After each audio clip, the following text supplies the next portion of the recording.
if you've ever been to north central Idaho, you never know what the spring is going to be like. Usually the really hot temperatures don't come until close to the beginning of July. So it would have been springtime, the grass would have been green, it would have been very high.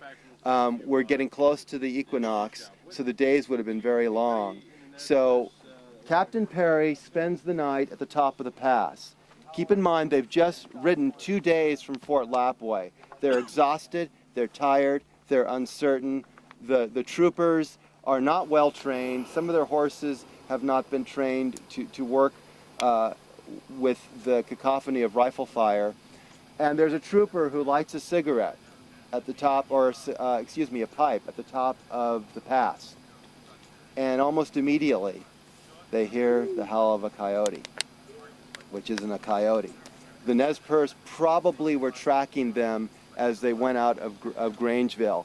An NCO immediately tells the trooper to put out his light, and he does.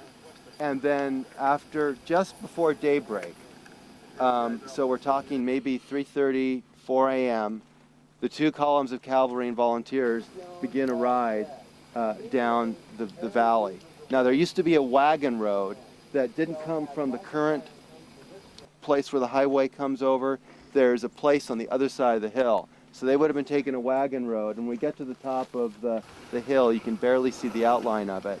So they're starting down the hill at sunrise.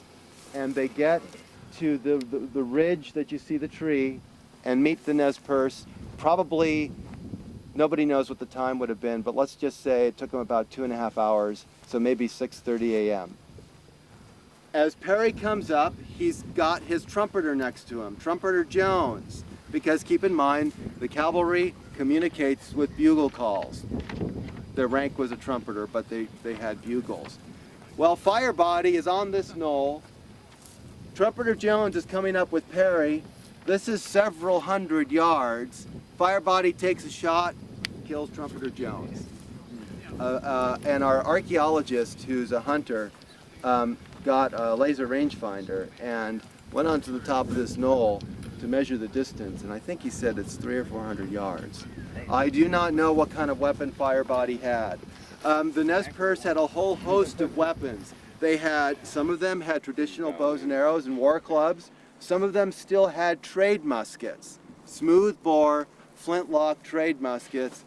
Some of them had Winchester repeaters. So there was a whole host of different weapons that the Nez Perce had. After this battle, they would pick up the Springfield rifles from the men. Nevertheless, Trumpeter Jones falls dead. Immediately, Perry loses a way to communicate with his men. So we're talking about the rumble of lots of horses, a lot of dust, black clouds of